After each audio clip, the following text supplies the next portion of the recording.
უკანასკნელი წლების განმავლობაში ფრენის რამდენჯერმე გადადების შემდეგ United Launch Alliance-ის რაკეტა Vulcan Centaur-ის დებიუტი 8 იანვარს შედგა. ის ფლორიდაში მდებარე კანავერალის კონცხიდან აფრინდა და თან რამდენიმე ტვირთიც გაიყოლა.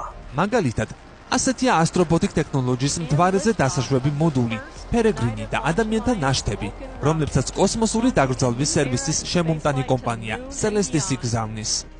62 მეტრიანი რაკეტა წინამორბედების Atlas 5-ისა და Delta 4-ის მემკვიდრეა, რომელიც მათზე გაუმჯობესებულია და ორბიტაზე 7.7 ტონამდე წონის ტვირთის ატანა შეუძლია. გაშვებას CERT-1, ანუ Certification 1 ჰქვია. იმის მიუხედავად, რომ ეს მხოლოდ რაკეტის საცდელი ფრენაა, მისიას კიდევ ერთი ამბიციური მიზანი აქვს. როგორც უკვე ვთქვი, ის ატარებს ტვირთს NASA-ს კომერციული მთვარის დატვირთვის სერვისების CLPS-ის პროგრამისთვის. ეს იქნება Astropothic-ის პირველი ფრენა მთვარეზე და წარმატების შემთხვევაში ის შეიძლება დარჩეს კომპანიის ისტორიაში როგორც პირველი კომერციული რბილი დაშვება მთვარეზე. გასული წლების განმავლობაში Vulcan Centaur-მა მრავალი შეფერხება განიცადა კოსმოსური მისიებისას. თუმცა თუ ყველაფერი კარგად ჩაივლის Certification 1-ის მისიიდან, რაკეტას დატვირთული მომავალი ექნება. გავრცელებული ინფორმაციით, Vulcan Centaur-ს უკვე აქვს დაგეგმილი 70 გაშვება სამთავრობო და კომერციული მომხმარებლებისთვის. 2025 წლის ბოლომდე კომპანია United Launch Alliance ამ რაკეტას კოსმოსში თვეში ორჯერ გაუშვებს. კომპანია Sierra Space ამერიკის შეერთებული შტატების კოსმოსურ სააგენტოსთან თანამშრომლობით 2024 წელს სადემონსტრაციო მისია Dream Chaser-ის განხორციელებას გეგმავს. მას რაკეტა Vulcan Centaur-ით გაუშვებენ.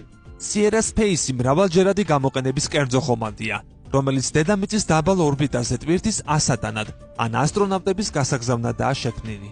ამის მიუხედავად 2024 წლის ფრენა უეკიპაჟო იქნება.